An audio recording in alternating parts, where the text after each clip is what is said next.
Hello दोस्तों, नमस्कार। तो आपका स्वागत है हमारे चैनल धीरेन तिवारी ब्लॉग में। तो आज जब हम बद्रीनाथ के लिए यहाँ से निकलेंगे, बद्री विशाल स्वामी के लिए, तो जहाँ हम रुके हुए थे दोस्तों, वो उत्तर काशी से जोशीमठ से पहले था। उत्तर काशी, गुप्त काशी से और जोशीमठ के बीच में था ये एरिया, बिल्कुल रोड से लगा हुआ था। काफी अच्छे होटल मिल गया था यहाँ पे, और खाने का भी यही होटल में था। मतलब काफी अच्छी सुविधाएं थी, ठीक है।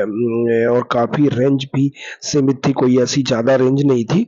तो काफी बढ़िया, मतलब अच्छा था। और गाड़ी खड़ी करने के लिए, पार्किंग में, ड्राइवर के लिए सारी सुविधाएं इस होटल में थी।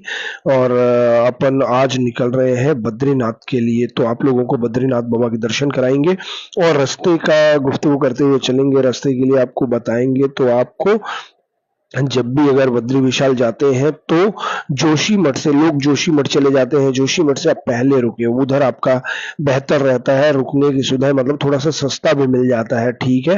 और ज्यादा महंगा नहीं है यहाँ पे। नहीं तो अगर पॉश इलाके में आप जाते हो तो वहां पे फिर आपको ज्यादा महंगा मिलेगा। तो यहाँ पे लोकेशन भी अच्छी थी और मौसम भी ठीक था, ज्यादा गर्म नहीं था, बिल्कुल पंखे से था। और अब दोस्तों यहाँ पे हम चल के आ गए हैं बद्री विशाल महाराज के। और आते ही दोस्तों यहाँ पे एक साथी ने कहा था कि 5 घंटे लगेंगे लाइन पे, लेकिन बाबा की कृपा ऐसे हुई कि फटाफट दर्शन लाइन पे लग गए। यहाँ पे भीड़ नहीं थी, और जैसे ही हम लोग लाइन पे लगे उसके बाद पीछे से भीड़ जबरदस्त। तो ये बाबा बद्री विशाल के दर्शन आप लोग कर रहे हैं यहाँ पे। और अंदर कैमरा अलाउ नहीं था, ये तो बाहर का एरिया है, इसके अंदर मंदिर है, इसके आगे जब जाते हैं तो मंदिर है। तो कैमरा अलाउ नहीं था। मम्मी पापा यहाँ पे, मैं कहा यार फोटो शूट कर लेता हूँ, यहाँ पे वीडियो बना लेता हूँ थोड़ा सा।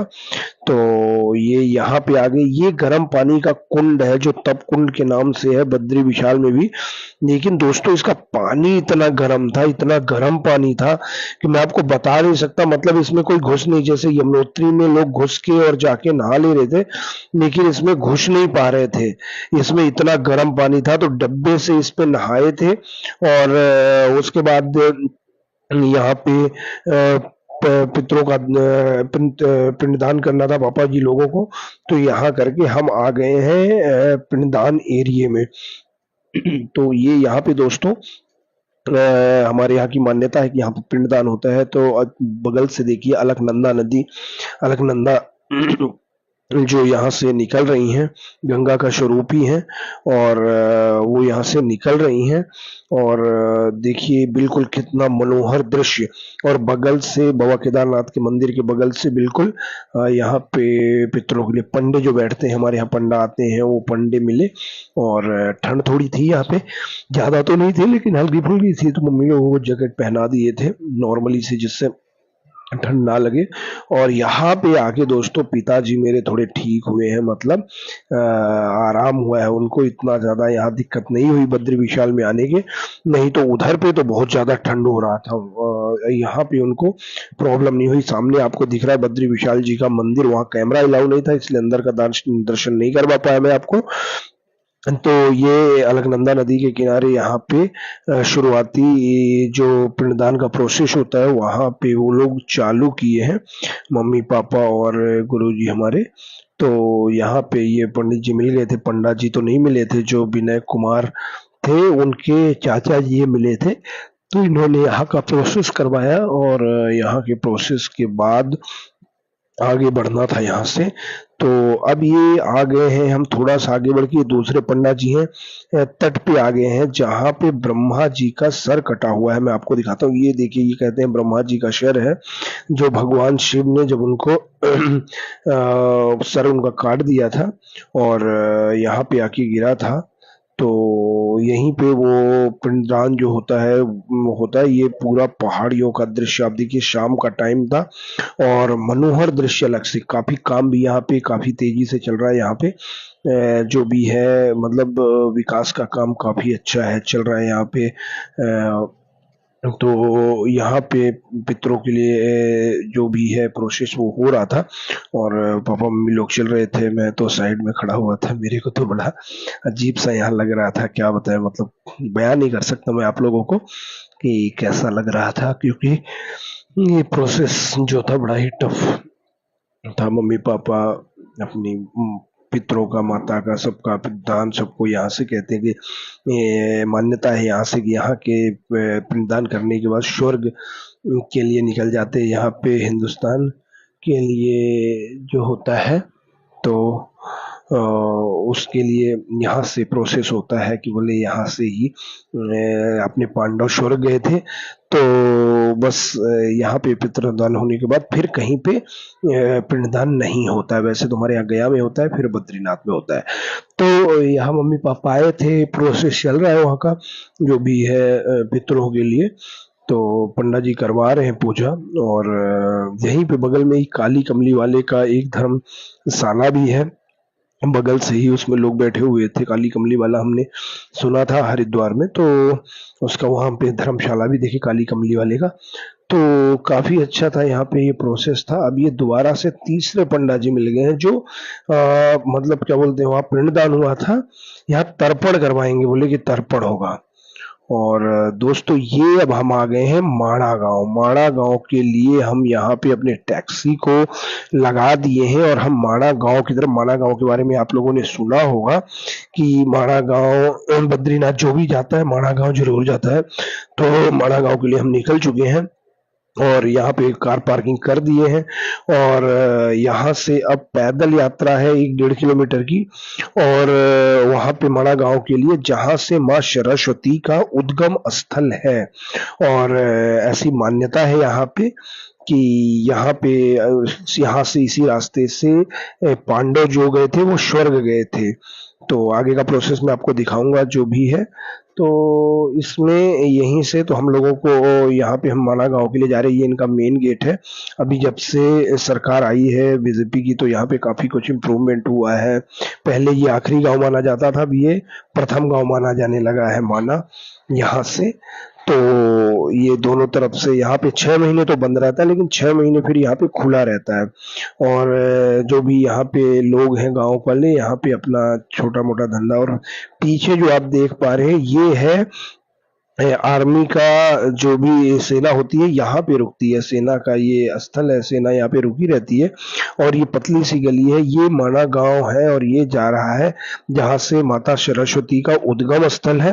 और उद्गम स्थल के अलावा पीछे वहीं से स्वर्ग के लिए जो पांडव गए थे वहां से वो रास्ता है। ये देखिए भीम पुल दिखा रहा है यहाँ पे, और सरस्वती माता का उद्गम स्थल दिखा रहा है, और अपने मुनि व्यास जी का गुफा है। तो ये कई चीजें यहाँ पे हैं। और धीरे धीरे यहाँ पे मतलब हम लोग सुबह सुबह पहुंच गए थे तो ज्यादा भीड़ थी नहीं, लेकिन जब वही हम लोग लौटे तो काफी सैलानी यहाँ पे, काफी भीड़ भाड़ से लोग आने लग गए थे, पहले तो नहीं थे। तो यहाँ पे हम पहुंचे थे और काफी अच्छा था दोस्तों। मतलब अगर ये गांव में लोग जो रहते हैं ना, मतलब एक अद्भुत नजारा है यहाँ पे। और एक अलग सा जगह, बिल्कुल छोटी, लेकिन फिर भी काफी लोग यहाँ पे आते हैं देखने के लिए, मान्यताओं के लिए। नदी का यहाँ शायद ऐसा कहते हैं, मैं पढ़ रहा था कि ये माता सरस्वती का उद्गम स्थल है, और यहीं से पांडव गए थे। तो एक भीम पुल अभी दिखाऊंगा मैं आपको, उन्होंने एक पत्थर उठा के और रख दिया था, तो वहां से वो पुल बन गया था और उस रास्ते से गए थे। सामने आपको दिख रहा है माता सरस्वती का उद्गम स्थल, और सामने आप देखिए बिल्कुल, और इसी के बिल्कुल जस्ट सामने पहाड़ है। तो वहां पे अपने व्यास जी वहां से रामा महाभारत को लिख रहे थे, तो बहुत शोर कर रही थी।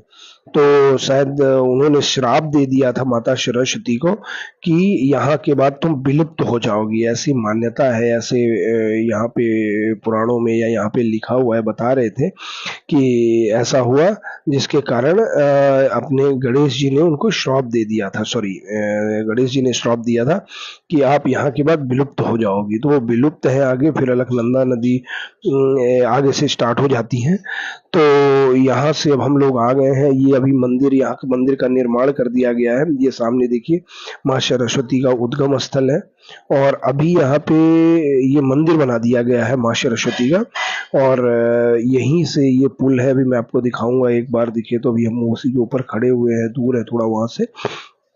ये यहाँ से जहाँ जा रहे हैं लोग वो पीछे साइड से और बेहतर तरीके से दिखेगा, इधर से दिख नहीं रहा। और सामने देखिए जो दिख रहा है नज़ारा, वहीं से पांडव स्वर्ग गए थे, जो स्वर्ग द्वार भी बना रखा। और ये है देखिए व्यास जी का मूर्ति लगी हुई है, गणपति जी हैं। और ये यहाँ पे ये देखिए ये भीम पुल है। ये पत्थर जो रखा हुआ है सामने, इसको बोलते हैं कि उन्होंने उठा के, भीम ने उठा के रखा था द्रौपदी के निकलने के लिए।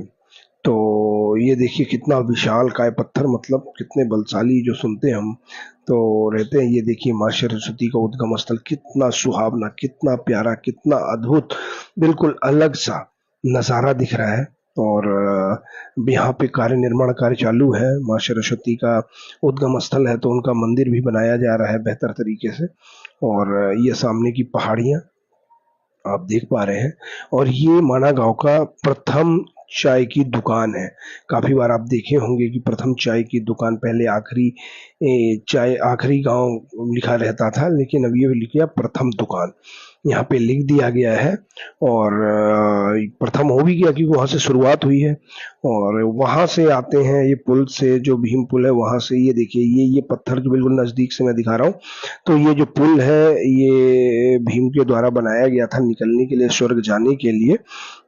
तो अभी काफी अच्छा मनोहर दृश्य, और मतलब एक अलग अनुभव हुआ, कभी हमने सोचा भी नहीं था जाएंगे, लेकिन मम्मी पापा के आशीर्वाद से वो ले गए। और बढ़िया सा वहाँ जाके हमने दर्शन किया और काफी अच्छा लगा। मम्मी पापा मेरे दोनों बढ़िया से दर्शन किए। और मुझे बड़ी खुशी हुई कि एक धाम तो क्लियर हुआ, अभी और धाम बचे हुए हैं तो करवाएंगे उनको।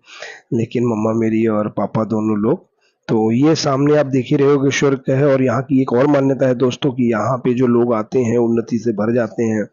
भगवान शिव का की कृपा इस गांव के ऊपर, भगवान शिव की जो है वो बहुत ही ज्यादा कृपा बरसती है, बोलते हैं कि यहाँ पे, इसीलिए लोग यहाँ पे माणा गांव से आए हैंगे। तो ये नल वल देखिए, बिल्कुल ये ऐसा गांव है लेकिन फिर भी यहाँ नल से पानी पहुंचाया जाता है। और मतलब जो भी सुविधाएं हैं इस गांव में मिल रही हैं, ऐसा नहीं है कि सुविधाएं नहीं मिल रही हैं, सुविधाएं मिल रही हैं। तो काफी मतलब अच्छा है। यहाँ पे भी एक माता सरस्वती का फोटो लगाया गया है, मूर्ति उनकी स्थापित की गई है, आप देख रहे हैं। और अब हम यहाँ से वापसी कर रहे हैं अपने हरिद्वार के निकलने के लिए, या ऋषिकेश रुकेंगे अभी रास्ते में। तो वहाँ के लिए हम अब यहाँ से निकलेंगे। सुबह के 9 बज रहे हैं और अब माना गाँव हमने घूम लिया है, तो अब यहाँ से अब हम धीरे धीरे निकलेंगे। आज काफ़ी ज़्यादा मतलब चलना पड़ेगा, क्योंकि लगभग यहाँ से 300 प्लस किलोमीटर है ऋषिकेश हरिद्वार। तो यहाँ से निकलेंगे और पहुंचेंगे आज, देखते हैं। और अब सफर की समाप्ति होने लगी है अपने बाबा के धाम से। काफी अच्छे दर्शन हो गए और अब हम ये बिल्कुल वापस आ गए हैं माना गांव के पास से। और अब हम वापसी कर रहे हैं दोस्तों अपने, मतलब वापसी रास्ते पे जाने के लिए। तो काफी अच्छा रहा दौर। और मैं तो कहूँगा एक बार सभी आप लोग जाइए और जरूर बद्री विशाल और बाबा केदारनाथ घूम के आइए। काफी अच्छा अनुभव रहेगा आप लोगों को, बाबा की कृपा बरसती है सबके ऊपर। काफी मतलब यहाँ पे आने के बाद ऐसा लगा जैसे मम्मी पापा लोग सब जो थके हुए थे वो बिल्कुल स्वस्थ से होने लगे। मतलब आए थे बीमार हो गए, जा रहे हैं बिल्कुल स्वस्थ हो गए। तो काफी अच्छा है। और दोस्तों चैनल को जरूर मेरे सब्सक्राइब कीजिए, मेरा मनोबल बढ़ाइए आप लोग। और जितना ज्यादा आप लोग मेरे चैनल को सब्सक्राइब करेंगे, आप लोगों का साथ चाहिए मुझे। और ये देखिए यहाँ पे अब हम आ गए हैं अपने पार्किंग के पास में, और पार्किंग से गाड़ी पकड़ेंगे और यहाँ से निकलेंगे अपन हरिद्वार के लिए। तो दोस्तों मेरा आप सभी से निवेदन है कि मेरे चैनल धीरेन्द्र तिवारी ब्लॉग को जरूर सब्सक्राइब करें और मेरे पेज फॉलो जरूर करें, धीरेन्द्र कैलाश तिवारी को। तो आप लोगों का साथ चाहिए, क्योंकि आप ही लोग हो जो साथ देते हो। अभी काफी प्यार दिया आप लोगों ने, आपकी वजह से काम कर रहा हूँ मैं फेसबुक और यूट्यूब पे, आप लोगों के साथ के सहारे। तो ये माना गाँव, पापा को गर्मी लगने लगी थी तो बोले मैं अपना शर्ट उतार के बैठूंगा। मैं ठीक, कोई बात नहीं, आप बैठ जाओ। तो पापा बैठ गए और हम चल दिए हैं यहाँ से वापसी के लिए। अपना अब निकलेंगे। रोड देखिए कितना खतरनाक रोड है, मतलब रोड बड़े ही क्रिटिकल है दोस्तों। मतलब जब भी जाए, अगर पर्सनल गाड़ी से जाते हैं तो बड़ा अच्छे ड्राइव करते हुए जाएं, क्योंकि बड़ा ही क्रिटिकल रोड है। बिल्कुल एक साइड खाई है, पहाड़ बिल्कुल ऊपर से झुका हुआ है, कब पत्थर गिर जाए कुछ पता नहीं, बस भगवान भरोसे ही चलते रहते हैं। देखिए कैसी रोडें हैं, सामने आपको मैं दिखाता हूँ। इसीलिए ये वीडियो बनाया था कि मतलब दिखाऊंगा आप लोगों को कि कैसी रोड है, क्रिटिकल रोड है। मतलब फिर भी श्रद्धा इतनी है कि लोग जरूर पहुंचते हैं बाबा के द्वार, बाबा के पास वो जरूर पहुंचते हैं और देखते हैं कि भैया बाबा के दर्शन जरूर करने। जबकि इतनी ज्यादा आपको सुनने में आता होगा, आज ये पत्थर गिर गया, गाड़ी के ऊपर गिर गया, इधर गिर गया, उधर गिर गया, लेकिन फिर भी हर कोई यहाँ पे जरूर पहुंच रहा है कि बाबा के दर्शन करेंगे, बद्री विशाल जी के दर्शन किएंगे। तो ये हमारे सनातन धर्म, हिंदू धर्म का एक बड़ा अच्छा पौराणिक है कि डर नहीं है किसी चीज का, करना है तो करना है, और अपनी मान्यताओं के ऊपर हम चलते रहते हैं। तो देखिए बिल्कुल कितना सुहावना रास्ता, अच्छा भी लगता है, डरावना भी लगता है, दोनों ही चीजें होती रहती हैं। पर ठीक है, अब हमारा तो सफर पूरा हो रहा है और काफी अच्छे सफर से हम लौट रहे हैं। कोई भी ऐसी परेशानी नहीं हुई, बहुत अच्छे दर्शन हुए, कोई भी 1% की कहीं भी कोई परेशानी नहीं हुई दोस्तों। लगा था शुरू में, और बिल्कुल नहीं। यहाँ एक सकरा रास्ता है, देखो बिल्कुल से पत्थर से घिरा हुआ है, और यहाँ से एक गाड़ी ही निकल सकती है। तो अभी ड्राइवर साहब ने गाड़ी खड़ा कर लिया है, और अब हम रुके हुए हैं। जैसे ये गाड़ियां निकल जाएंगी उसके बाद हम निकलना शुरू करेंगे, क्योंकि रोड काफी टफ है यहाँ पे। तो दोस्तों जो चैनल में नए हैं, एक बार सब्सक्राइब जरूर कर लें जो पहली बार देख रहे हैं। और अब आ चुके हैं हम, देखो दोस्तों, ऋषिकेश, और यहाँ हम रुके हुए थे ऋषिकेश में। त्रिठा करके होम था और काफी अच्छा था। पीछे तो देखिए महंगा था काफी, इसलिए हमने नहीं लिया। यहाँ पे ठीक ठाक था, और यहाँ से हम निकल रहे हैं। तो आप लोग चैनल को सब्सक्राइब जरूर करो, वीडियो को लाइक करें। Thank you so much.